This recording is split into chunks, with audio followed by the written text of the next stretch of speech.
There's something deeply misunderstood about avoidant people. Most people think they're cold, detached, unavailable. But that's not the truth. The truth is far more human and far more fragile. Avoidants don't walk away because they don't feel anything.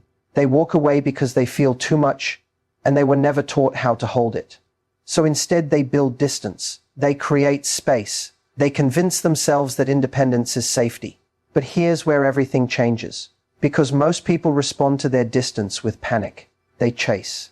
They over-explain. They try harder. They shrink themselves just to be chosen. And that reaction feeds the cycle. It confirms the avoidant's deepest belief. Closeness is overwhelming. People eventually want too much. I need space to stay safe. But something powerful happens when you stop playing that role. When you don't chase. When you don't beg for clarity. When you don't try to force emotional availability out of someone who is not ready. Instead, you simply understand.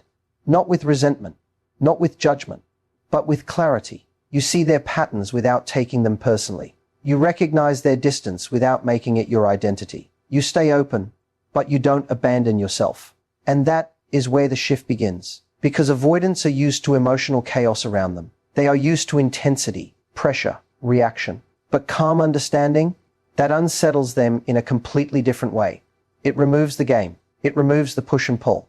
It removes the emotional leverage they didn't even know they were using. And suddenly, they are faced with something unfamiliar. A person who is not chasing, not collapsing, not reacting, just seeing. And when someone is truly seen without pressure, without pursuit, without distortion, it forces something deeper to the surface. Their defenses don't get stronger. They get exposed. Because avoidance only works in confusion, in uncertainty, in emotional chaos where the other person becomes reactive. But when you bring clarity into the space, everything changes. You are no longer participating in the pattern. And without your participation, the pattern loses its power. This is why understanding is not weakness. It's not passivity. It's not giving up. It's actually the most grounded form of emotional strength there is. Because you stop trying to control someone's capacity to love, and you start protecting your own. And ironically, that is often the moment avoidants begin to feel something they rarely encounter. Safety without pressure. Presence without demand, connection without suffocation. But here's the deeper truth most people miss. You don't understand avoidance to change them.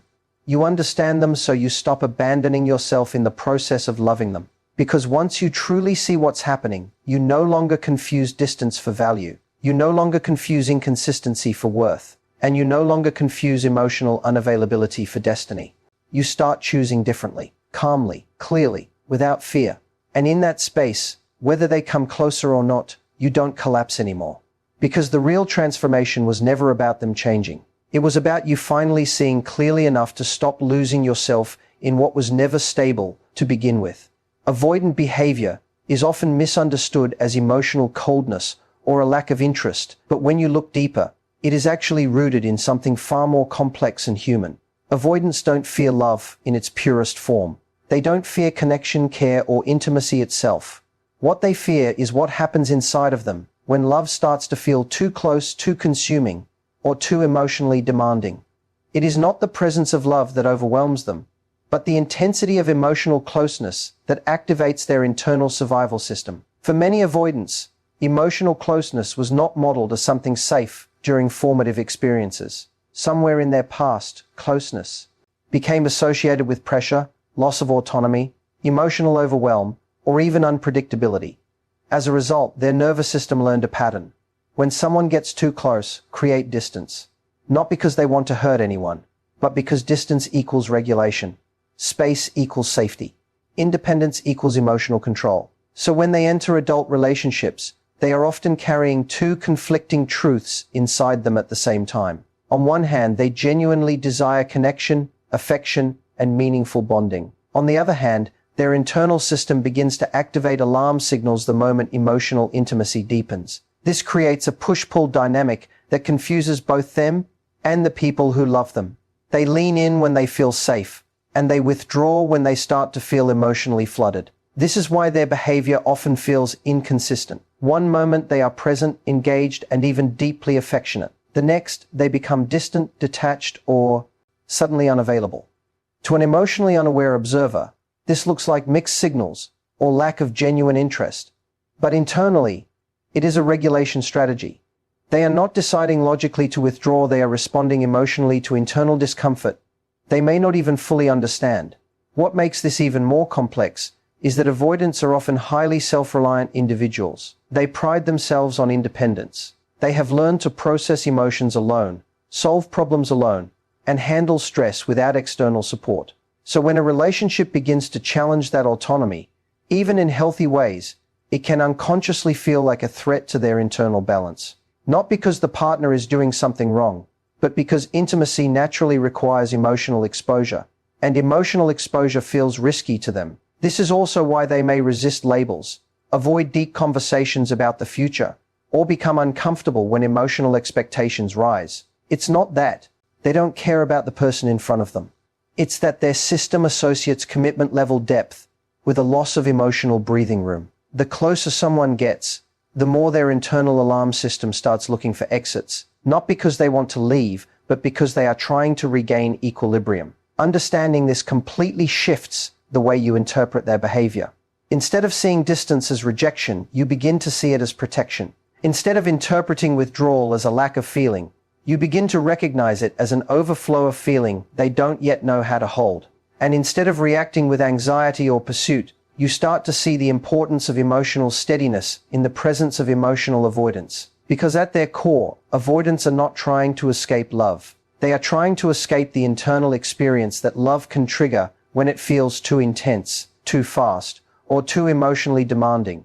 Avoidant distance is one of the most misread behaviors in modern relationships, and that misreading often creates unnecessary emotional pain on both sides. What looks like rejection on the surface is usually something much older, deeper, and more protective underneath. When an avoidant pulls away, it rarely means they have stopped caring. In many cases, it means they are trying to regulate an internal emotional state that has become too intense for them to process in real time. Their distance is not a declaration of indifference. It is a learned strategy of self-preservation. Somewhere earlier in their emotional development, closeness became linked with discomfort. That discomfort could have come from inconsistency, emotional overwhelm, lack of emotional safety, or environments where vulnerability was met with unpredictability. Over time, the nervous system adapts. It learns that emotional intensity equals potential loss of control. So the safest response becomes stepping back. What makes this pattern especially confusing is that avoidants do not always withdraw at the same intensity of emotion. Sometimes they can handle closeness for a period of time, even enjoy it, even initiate it. But as emotional depth increases, something subtle begins to shift internally. It's not always a conscious decision.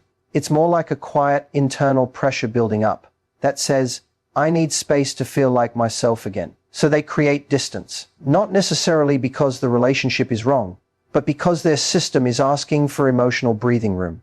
To them, space is not separation from love. Space is the way they reconnect with themselves. Without it, they may feel emotionally flooded, even in relationships that are otherwise healthy. This is where most misunderstandings happen. The partner on the receiving end often interprets that distance through their own emotional lens. If they are anxious or deeply connection-oriented, they may experience the withdrawal as abandonment. So they respond by reaching out more, asking more questions, seeking more reassurance.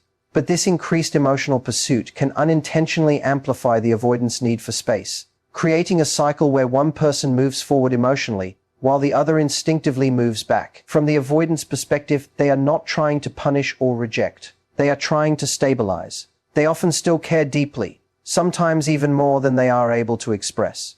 But their coping mechanism is not to move closer when overwhelmed. Their coping mechanism is to step back until the emotional intensity settles. It is also important to understand that avoidants can experience internal conflict during their distance. They may miss the person they pulled away from. They may think about reconnecting, but they often wait until they feel internally regulated again before re-engaging. This delay can be misinterpreted as lack of interest, when in reality it is a form of emotional recalibration. The deeper truth is that avoidants are not rejecting love itself. They are rejecting the internal state that overwhelming closeness creates within them. That state can feel like pressure, loss of autonomy, or emotional suffocation, even if the relationship is objectively healthy. Their nervous system does not always distinguish between healthy closeness and perceived emotional intensity. It reacts based on learned associations. When you begin to understand this, their distance stops being personal. It stops being a reflection of your value or desirability. It becomes a reflection of their internal emotional processing style. And that shift in perception is powerful because it removes unnecessary self-blame and replaces it with clarity. At that point, you stop trying to interpret distance as a verdict on love and start seeing it as a signal about capacity. When you stop chasing someone who is pulling away, something very unexpected happens in the emotional dynamic. Not instantly, not dramatically, but gradually. The entire structure that was built on pursuit and retreat begins to destabilize. Avoidant attachment patterns are often sustained by a very specific relational rhythm. One person moves closer out of anxiety, and the other moves away to restore space. That rhythm creates a kind of emotional push-pull system that feels intense, confusing, and strangely addictive for both sides. But when you break that rhythm by not reacting the way they expect, you change the entire equation. Most avoidant individuals are accustomed to a predictable response pattern. When they withdraw, they expect pursuit. When they create distance, they expect emotional escalation from the other person. That escalation might come in the form of more messages, more explanations, more emotional urgency, or more attempts to restore connection quickly. This response is not random. It actually reinforces their internal belief that closeness eventually leads to pressure. It confirms their assumption that relationships require emotional sacrifice of autonomy. So when you remove that reaction, something subtle but significant shifts. Instead of emotional pursuit, they encounter emotional steadiness. Instead of pressure, they encounter space without demand. Instead of anxiety-driven closeness, they encounter calm awareness. And this is where the dynamic starts to feel unfamiliar to them. Because for many avoidants, relationships have historically been shaped by emotional intensity. Either people are too close and overwhelming, or they are too distant and unavailable. Very rarely do they experience someone who remains emotionally present without becoming emotionally reactive. When you are no longer chasing, you are no longer feeding the cycle that confirms their expectations. And when their expectations are not confirmed, their internal model of relationships starts to lose certainty. This is what people often misinterpret as crumbling, but it is more accurately described as internal recalibration. The structure they relied on to understand relational dynamics is no longer producing predictable results. Their usual role in the dynamic, someone who regulates space by withdrawing, is no longer producing the same emotional outcome. And that creates cognitive and emotional disruption. They may start to notice your absence in a different way. Not absence as loss of control, but absence as emotional neutrality. You are no longer overreaching. You are no longer overextending. You are no longer emotionally escalating in response to their distance. You are simply there, but not entangled in pursuit. That change removes their sense of control over the emotional tempo of the relationship. Not control in a manipulative sense, but control in the sense of predictability. Avoidant systems often rely on predictability to feel safe. When that predictability is disrupted, it creates reflection. And reflection is something avoidant individuals are often unconsciously trying to avoid through distance. Now, instead of being able to step away and return to find you still in pursuit, they are faced with a different emotional reality. You are still present in your own emotional space, but you are no longer chasing them into theirs. That distinction is crucial. It signals that your emotional state is no longer dependent on their availability. This is where the dynamic begins to shift inward for them. Because when external pressure is removed, internal feelings that were previously suppressed or ignored can start to surface. That does not automatically mean they will immediately move closer, but it does mean they can no longer rely on avoidance as a way to manage relational tension without awareness of consequence. What looks like crumbling from the outside is often a moment of internal confrontation. The emotional structure they built around distance, control, and independence is no longer interacting with the same external response. And that creates a space where they are forced to see the relationship differently. Not because they are pressured into it, but because the old dynamic no longer functions the way it used to. And in that space, something very important becomes visible. Connection is no longer being defined by pursuit, but by presence. Avoidant individuals are deeply attuned to emotional energy. Even when they appear detached, what often gets missed is that their distance is not emotional blindness, it is emotional regulation. They are constantly reading the emotional environment around them, but they are not always responding in the way most people expect. One of the most destabilizing things for an avoidance system is not intensity itself, but emotional clarity combined with calm presence. Most avoidants are used to relationships where emotions are either heightened or unpredictable. In those environments, emotional reactions become the dominant language of connection. Anxiety, pursuit, over-explaining, and emotional urgency become familiar dynamics. These patterns give them something to respond to, even if that response is withdrawal. It creates a kind of emotional choreography, where both people are unconsciously playing roles that reinforce the same cycle. But when they encounter someone who does not react in the expected way, the entire structure shifts. Calm awareness is not passive. It is not emotional absence. It is emotional regulation without collapse. And for someone who is used to triggering predictable reactions in others, calm awareness removes the leverage of emotional influence they are accustomed to. Avoidants often expect that distance will create anxiety in the other person. That anxiety typically leads to pursuit. Pursuit leads to more withdrawal. This cycle creates a sense of control over relational distance, even if it is unconscious. But when the other person does not react with anxiety, the pattern breaks. Instead of chasing, you observe. Instead of escalating emotionally, you remain steady. Instead of trying to pull them back into closeness, you allow space without emotional panic.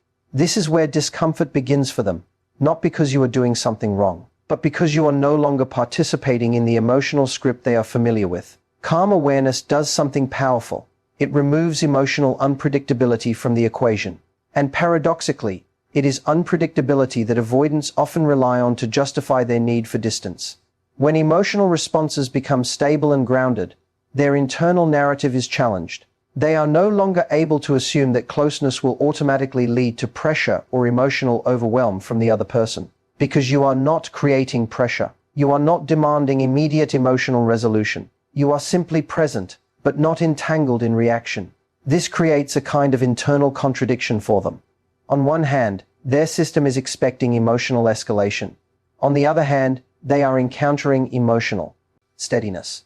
That contradiction forces awareness, even if subtle, because it does not match their internal expectation of relational dynamics.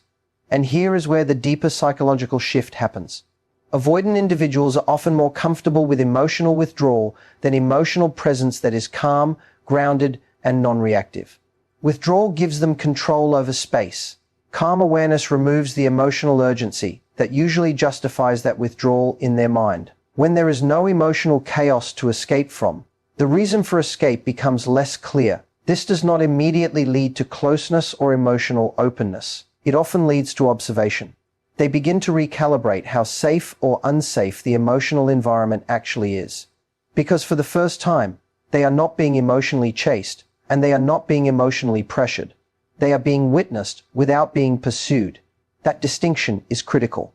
Most avoidants are not used to being emotionally seen, without consequence. In many of their past experiences, being seen emotionally led to expectation, demand, or intensity. So they learn to reduce visibility as a form of safety. But when someone remains calm in the presence of their distance, it introduces a different experience, visibility without pressure. This kind of emotional environment can be unsettling at first because it does not confirm their usual assumptions. There is no escalation to retreat from. There is no emotional chaos to justify withdrawal. There is simply grounded presence. And grounded presence does not create urgency, but it does create awareness. That awareness is what begins to shift the internal dynamic. Not through force, not through persuasion, but through contrast. Because what they are used to no longer matches what they are experiencing.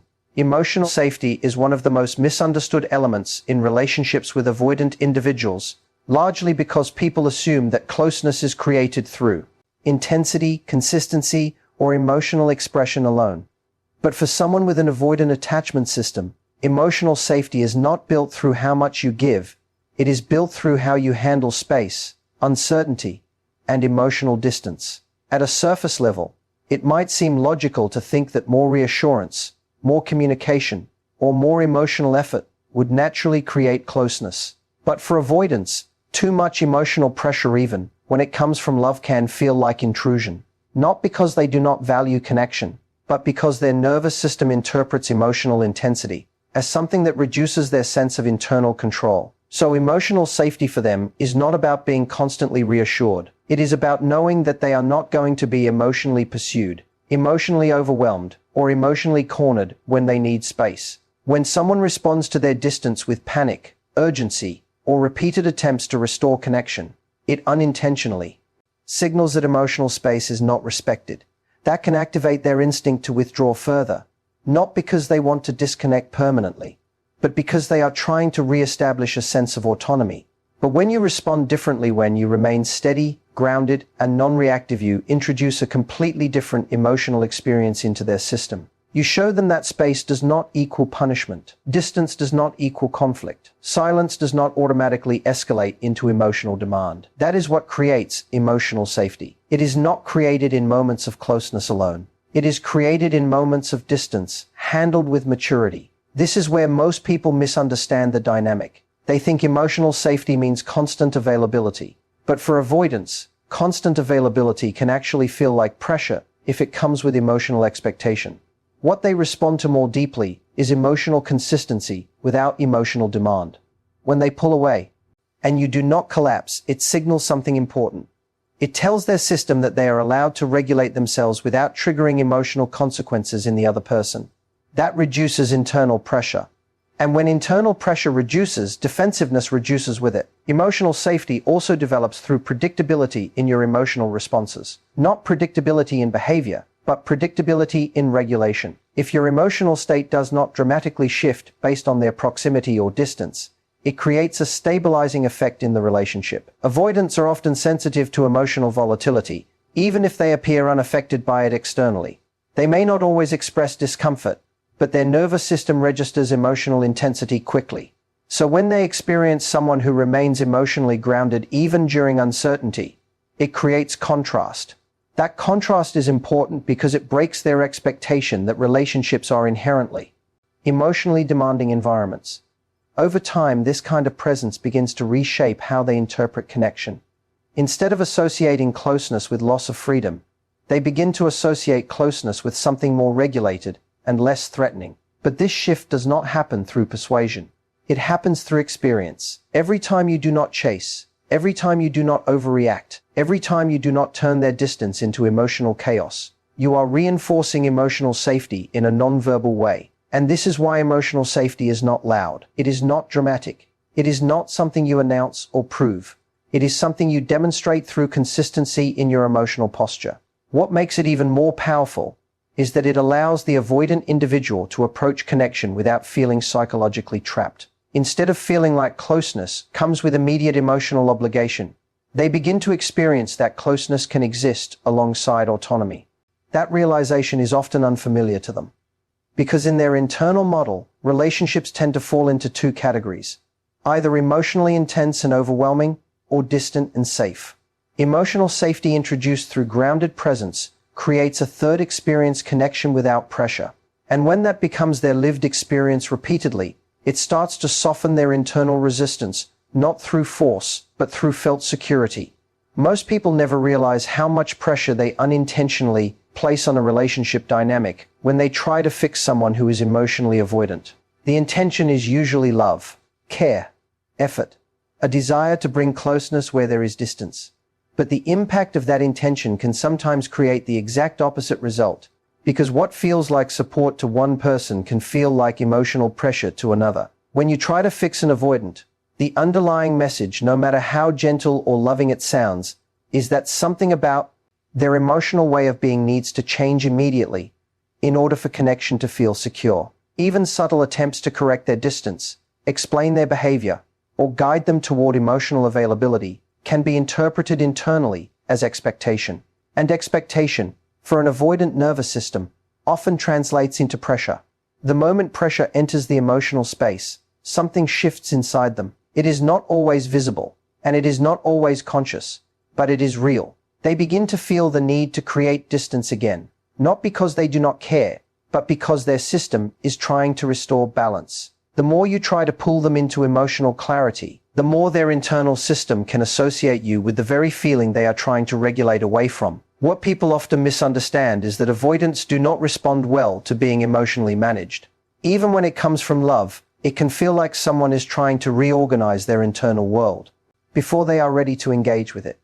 And when that happens, instead of creating openness, it often creates subtle resistance. This is where the cycle quietly reinforces itself. One person tries to fix, the other feels overwhelmed. That overwhelm leads to withdrawal. The withdrawal leads to more fixing attempts, and the emotional distance deepens. But something very different happens when you remove the fixing energy entirely.